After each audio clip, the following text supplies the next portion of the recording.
20 forgotten restaurants from the 1970s we all miss.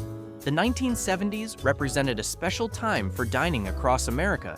Neighborhood diners, unique hamburger spots, and steakhouse chains became like extended family gathering places. Unfortunately, many couldn't survive the test of time. Today, we're exploring 20 once-cherished restaurants that disappeared but remain forever in our memories. Let's journey back in time. Steak and Ale.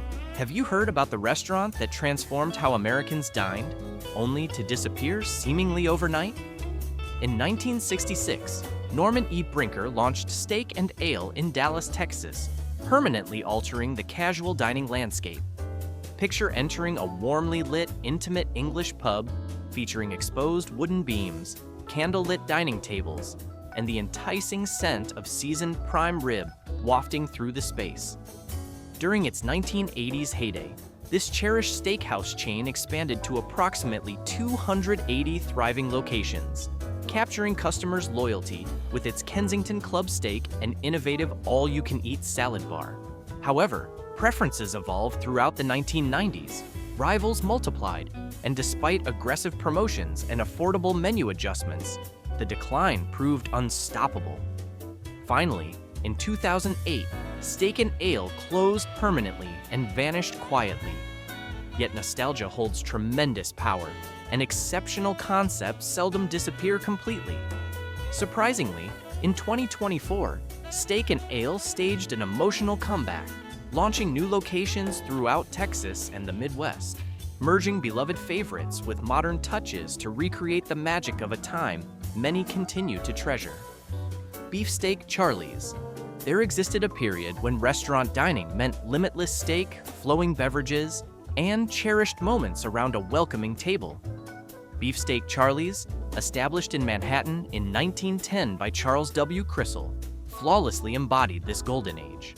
Its genuine warmth attracted generations who enthusiastically gathered for substantial steaks, impressive seafood offerings, and that famous all-you-can-eat salad bar. Not many remember that in 1976, Larry Ellman revitalized Beefsteak Charlie's, transforming it into an East Coast sensation with more than 60 thriving locations. But here's a detail most patrons didn't realize then. The restaurant's generous unlimited beer, wine, and sangria offering became simultaneously its defining feature and ultimate undoing. By the mid-1980s, evolving dining preferences and intense competition weakened its performance, creating financial instability. When Bombay Palace restaurants attempted rescuing the treasured brand in 1987, their efforts fell short. Progressively, the welcoming doors of Beefsteak Charlie's shuttered until the final location silently disappeared in 2009, leaving only wistful reminders of happy, relaxed meals. Burger Chef.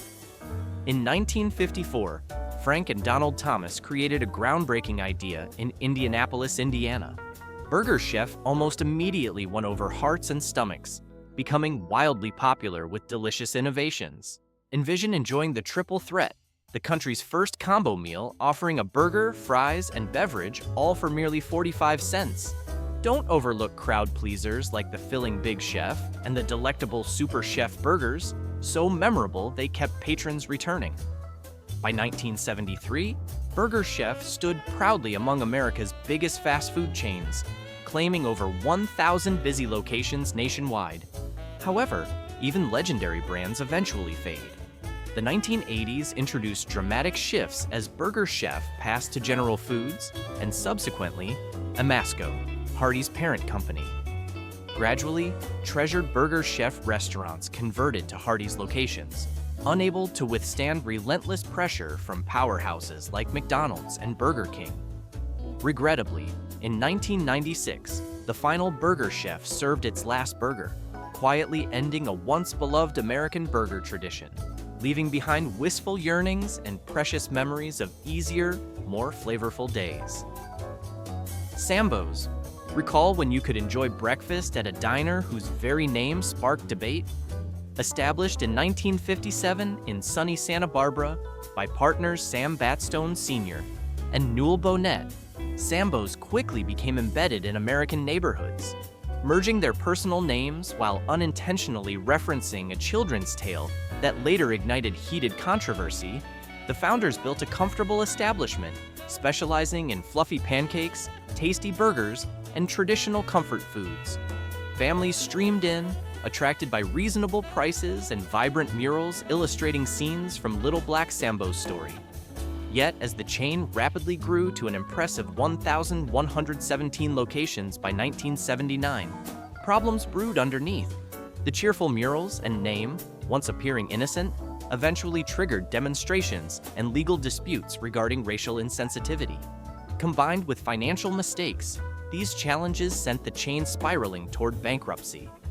By 1981, most Sambo's locations had either closed or changed hands, ending a memorable yet contentious period in American restaurant history.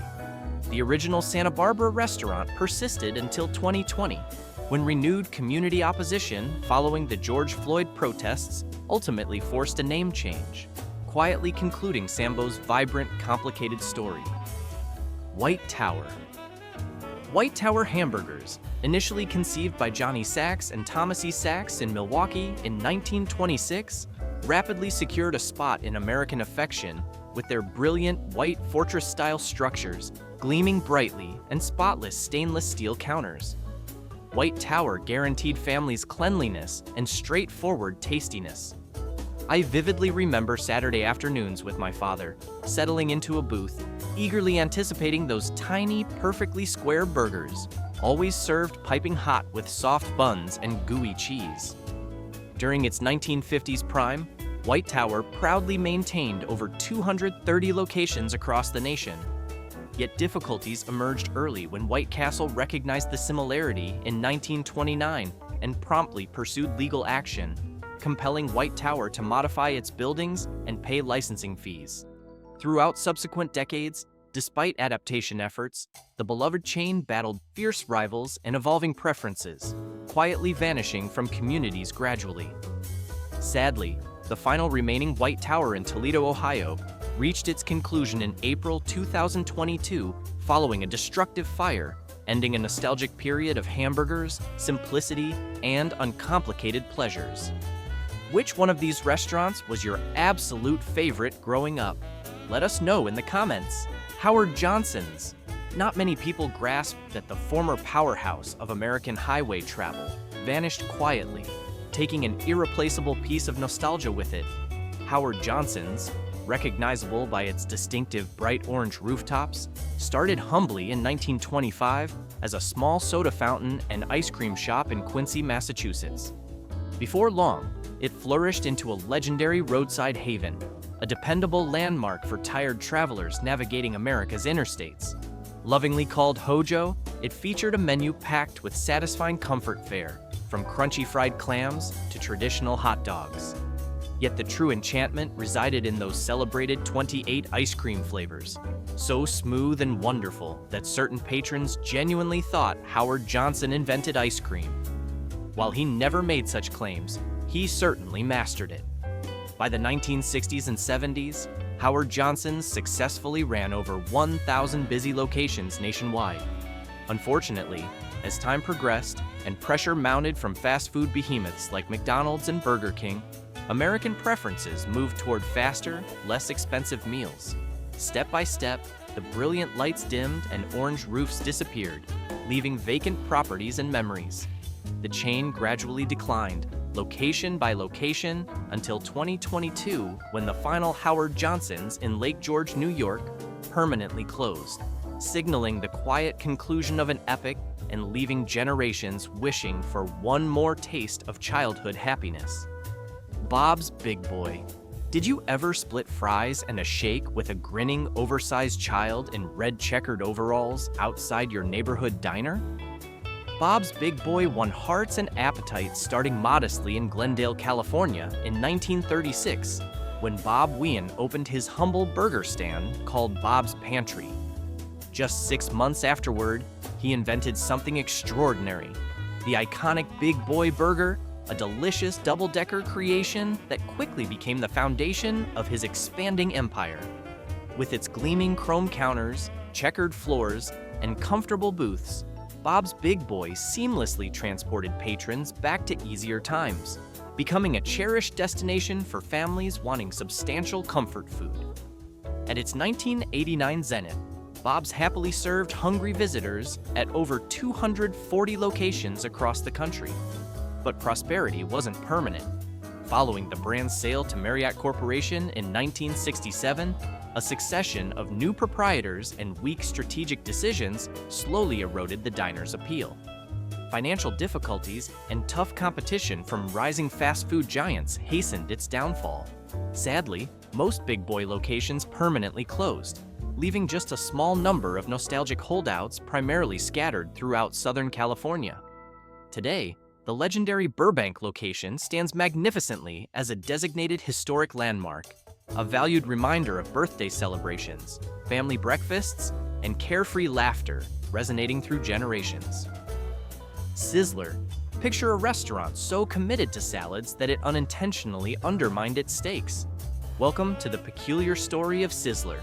In 1958, Del and Helen Johnson launched their first family-oriented steakhouse in Culver City, California, rapidly gaining popularity by offering juicy steaks at affordable rates. By the mid-1960s, the fragrance of sizzling steaks and grilled seafood attracted hungry families to over 100 locations, establishing Sizzler as a recognizable name throughout California. But here's something many people never discovered. During the competitive intensity of the 1980s, confronting tough opponents like Outback Steakhouse and Red Lobster, Sizzler unveiled an unassuming salad bar.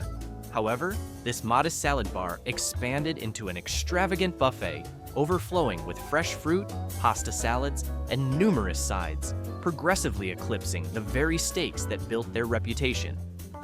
Paradoxically, their innovation attempt backfired, compromising quality and damaging their image. By 1996, financial problems pushed Sizzler into Chapter 11 bankruptcy, resulting in over 130 restaurant closures. Though its heyday had passed, Sizzler's narrative remains warmly remembered by many as a cautionary yet sentimental tale of ambition, flexibility, and how occasionally even the freshest produce can't substitute for the magic of a flawlessly grilled steak. Shakey's Pizza. Long before pizza signified quick delivery and calm evenings at home, there existed a place where every slice arrived with accompanying jazz and joy. It began in 1954 when Sherwood Shakey Johnson and his partner Ed Plummer launched the original Shakey's Pizza Parlor in Sacramento, California.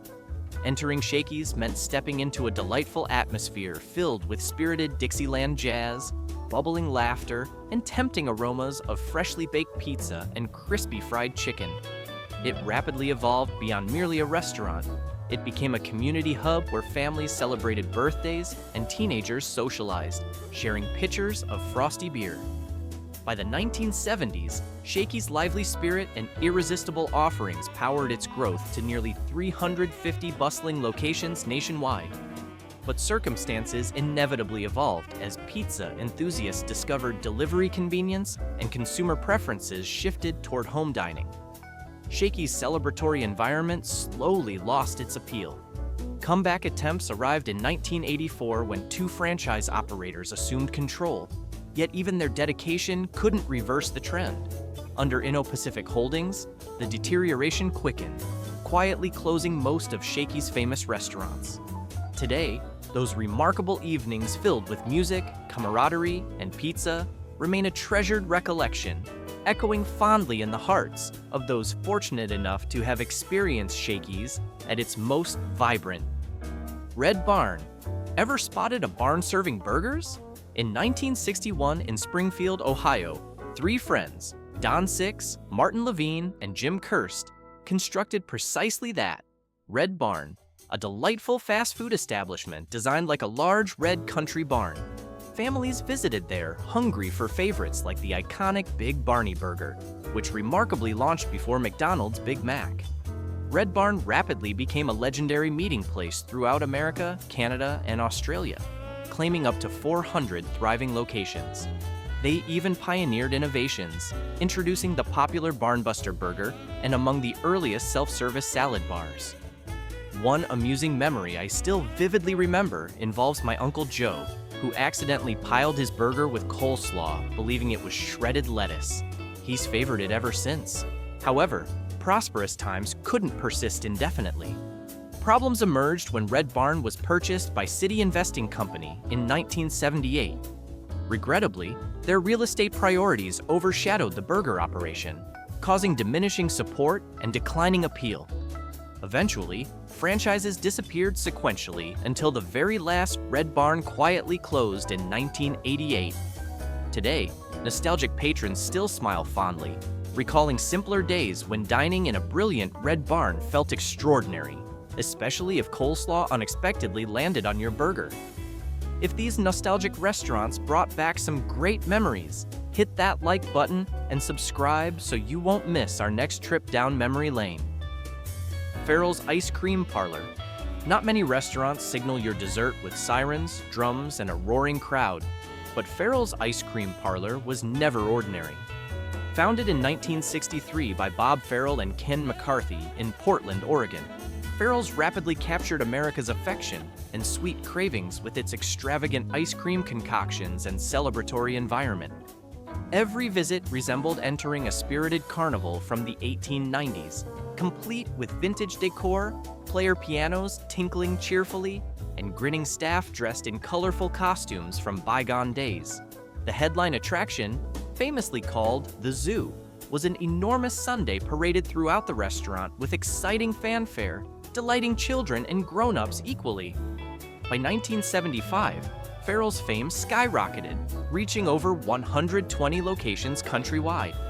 Yet, after Marriott assumed ownership in 1972, the enchantment gradually dissolved, unable to endure changing preferences and fierce rivalry. Though a nostalgic comeback briefly ignited interest during the 2000s, the final chapter concluded quietly in Brea, California in 2019, ending a beloved American tradition of remarkable celebrations, laughter, and dessert presented with unparalleled excitement. Gino's Hamburgers. Simply hearing the phrase Gino Giant transports me directly back to the flavor of Friday night burgers with friends. In 1957, Gino's Hamburgers originated in Dundalk, Maryland, launched by Baltimore Colts legends Gino Marchetti and Alan Ameche alongside friends Joe Campanella and Louis Fisher. Immediately, people adored their juicy signature offerings. The massive Gino Giant burger loaded with toppings and their premium sirloin sandwiches. Enhancing their undeniable charm, Gino's smartly partnered with Kentucky Fried Chicken, providing the Colonel's famous crispy chicken directly alongside their own delicious burgers. Soon, families and football enthusiasts alike packed the booths of Gino's 300-plus locations scattered across the Mid-Atlantic.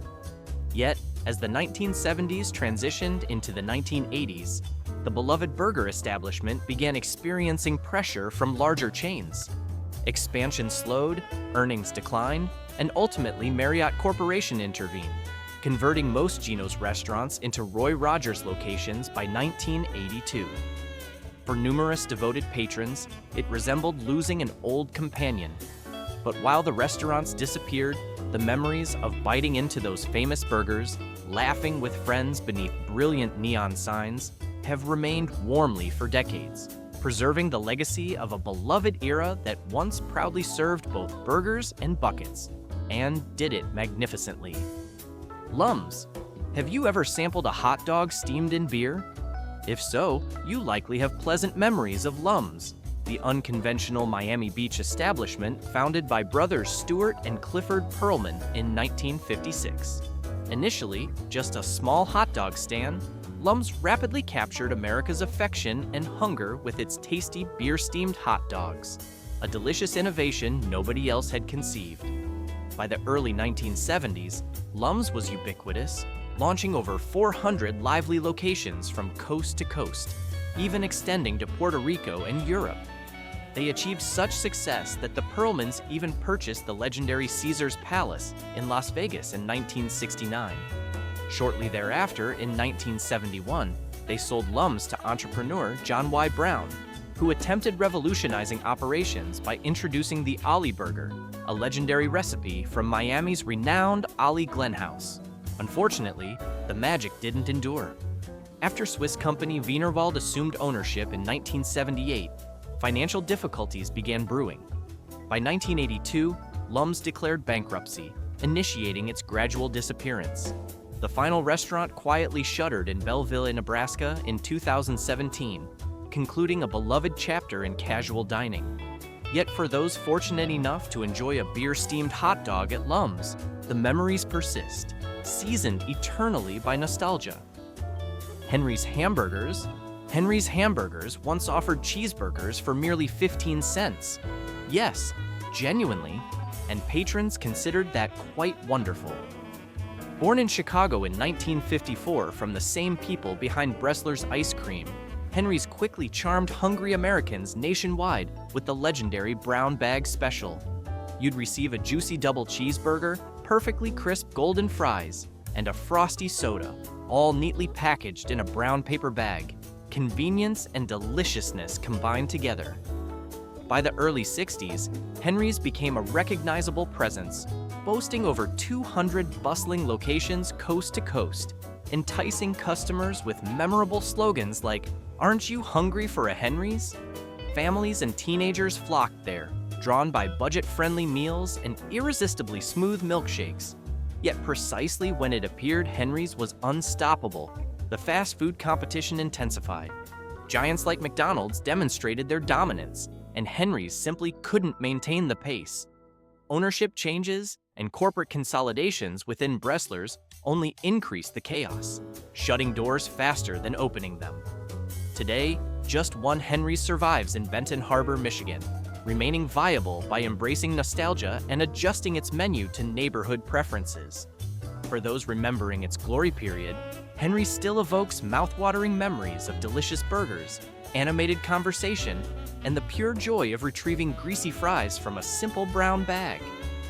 Tell me, if you could bring back just one of these iconic restaurants today, which would it be and why?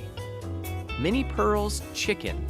They claim Minnie Pearl's Chicken was finger-licking delicious when they actually cooked it properly, that is. Named after the cherished country comedian Minnie Pearl, whose actual name was Sarah Ophelia Colley Cannon. This unusual chicken chain emerged in 1966, introduced by two entrepreneurial lawyers from Nashville, Tennessee. Minnie Pearl's Chicken aspired to capitalize on America's expanding fried chicken enthusiasm, boldly challenging Colonel Sanders himself. From its cheerful logo featuring Minnie's recognizable straw hat to the authentic Southern hospitality, people eagerly lined up to sample it. Within merely a few brief years, over 100 franchises appeared throughout the nation. But here's the amusing part. Success didn't necessarily materialize. Unfortunately, consistency wasn't Minnie Pearl's greatest strength. Sometimes the chicken arrived crispy and scrumptious, while other occasions it appeared they'd overlooked the fryer completely. Behind closed doors, situations grew even messier with claims of inflated earnings and questionable stock practices. By 1973, confronting declining customer confidence and increasing financial controversies, Minnie Pearl's Chicken collapsed faster than overdone biscuits, quietly shuttering most locations. Despite its difficulties, those who patronize still affectionately remember Minnie's Chicken as an unusual, endearing experiment, a flavorful yet flawed memory of America's fried chicken history. Bill Knapp's. Growing older offered at least one delicious advantage, particularly if you celebrated your birthday at Bill Knapp's. Founded in 1948 by Clinton B. Knapp in the comfortable town of Battle Creek, Michigan, this treasured restaurant rapidly won people over with home-style cooking tasting exactly like Sunday meals at grandmother's house. Families traveled from considerable distances for crispy golden fried chicken, flavorful ham croquettes, substantial bowls of bean soup, and slices of chocolate cake so rich they'd virtually melt on your tongue. But what genuinely distinguished Bill Knapp's was their renowned discount. Diners received savings matching their age on birthdays and anniversaries, thrilling grandfathers universally. At its peak, Bill Knapp's warmly hosted visitors at over 60 locations across Michigan, Ohio, Florida, Illinois, and Indiana. Unfortunately, as faithful customers aged, younger generations selected trendier establishments, leaving Bill Knapp's struggling. During the 90s, an unsuccessful modernization attempt in 1998, coupled with a destructive listeria outbreak, further damaged their treasured reputation. By 2002, the financial pressures became insurmountable, forcing Bill Knapp's into Chapter 11 bankruptcy and the quiet shutdown of every remaining location. Yet the comforting flavors and happy memories remain warmly preserved in the hearts of those lucky enough to have congregated around Bill Knapp's tables. Wags. Who realized Walgreens could flip pancakes as expertly as prescriptions? In 1975, Walgreens made an unanticipated venture into the diner industry, introducing Wags, a comfortable family restaurant offering comfort food classics like juicy burgers and substantial breakfasts around the clock. Patterned after legendary establishments like Denny's and Big Boy, Wags rapidly won the affections of night owls, hungry families, and people desiring affordable late-night food. With neon signs radiating cheerfully through the darkness, Wags became a treasured spot in Chicago and Florida, providing warm booths, limitless coffee, and friendly smiles even at 2 a.m. Yet despite the initial excitement, Walgreens chose to withdraw, selling all 91 successful locations to Marriott in 1988. Sadly, Marriott struggled discovering the proper formula, causing confusion, inadequate management, and fading enthusiasm from previously loyal customers. Gradually, the recognizable glow dimmed, replaced by new Shoney's restaurants or abandoned buildings. By 1991, the doors had quietly closed permanently, signaling an unexpectedly rapid conclusion to a once popular gathering place. Though Wags has long vanished, memories remain warmly. Late-night laughter, buttery pancakes at sunrise, and the surprising legacy of a pharmacy giant preparing comfort alongside prescriptions. Royal Castle. Believe it or not, Florida once possessed its very own castle. No moats or knights, just delicious little burgers and ice-cold beer. Royal Castle, established in 1938 by William Singer in sunny Miami, rapidly became the South's response to the North's White Castle, winning hearts with tiny square burgers topped abundantly with minced onions and zesty pickles. Alongside those addictive mini burgers, Royal Castle satisfied customers with freshly squeezed orange juice and substantial breakfasts that kept diners returning morning after morning. By the booming 1960s, Royal Castle neon signs illuminated streets throughout Florida, Georgia, Ohio, and Louisiana, proudly maintaining over 175 busy locations. Yet prosperity wasn't everlasting. When fast food titans like McDonald's and Burger King dominated the market during the 1970s, Royal Castle struggled maintaining competitiveness. Circumstances changed again in 1969 when Performance Systems acquired ownership, only to encounter financial difficulties and deteriorating standards shortly afterward. Quality faltered, devoted customers drifted elsewhere, and by 1975, the once flourishing chain quietly shut its doors, leaving behind only fond recollections. Today, those fortunate enough to remember Royal Castle still smile warmly, recalling midnight burger excursions and the nostalgic flavor of simpler days in a southern castle where taste reigned without requiring a monarch. Brown Derby. Can you envision a period when Hollywood's elite consumed their salads inside a restaurant shaped precisely like a gigantic hat? Founded in 1926 by Wilson Misner, Herbert K. Somborn, and legendary movie producer Jack Warner, the Brown Derby rapidly became the most sought-after destination in Los Angeles dining. Standing prominently on Wilshire Boulevard, this whimsical hat-shaped establishment was the ultimate representation of glamour, attracting silver screen legends like Clark Gable and Judy Garland, who dined beneath cartoonish caricatures of themselves. Beyond its unusual architecture, the Derby served memorable dishes including the now famous Cobb salad, tossed tableside by co-founder Robert H. Cobb personally. Yet as America's preferences moved toward casual dining throughout the 1970s, the restaurant's refined upscale character became increasingly difficult to maintain. Escalating expenses and decreasing patrons meant challenging times, and gradually the Derby's glamorous shine faded. By 1980, the original Wilshire location closed, and the others quickly followed. Today, the Brown Derby exists only in warm memories of old Hollywood, the era when dining was a glamorous occasion and even salad possessed star quality. Pup and Taco. What if I revealed there once existed a place daring enough to serve hot dogs and tacos beneath the identical roof and somehow succeeded? Pup and Taco exploded onto the California dining landscape in 1956, conceived by Russell Wendell as a modest drive-in in sunny Pasadena. Soon, its quirky menu of crunchy tacos, tasty burgers, savory pastrami sandwiches, and perfectly grilled hot dogs made it an immediate neighborhood favorite. Families drove into parking spots, laughing over sweet frozen slushes and sipping refreshing cups of RC Cola beneath neon lights illuminating the night sky. At its height, Pup and Taco proudly ran over 100 locations throughout Southern California and even several beloved spots in Albuquerque, New Mexico. But success attracts powerful competitors, and by the 1980s, soaring property values combined with intense competition from giants like McDonald's and Taco Bell created problems. Recognizing opportunity, Taco Bell swiftly intervened, acquiring 99 prime Pup and Taco locations in 1984, gradually removing the brand from the fast food landscape. The final remaining Albuquerque location quietly shut its doors in 2013, leaving behind only memories, deliciously unusual ones, of a daring diner that mixed unlikely flavors and made every meal an adventure worth remembering.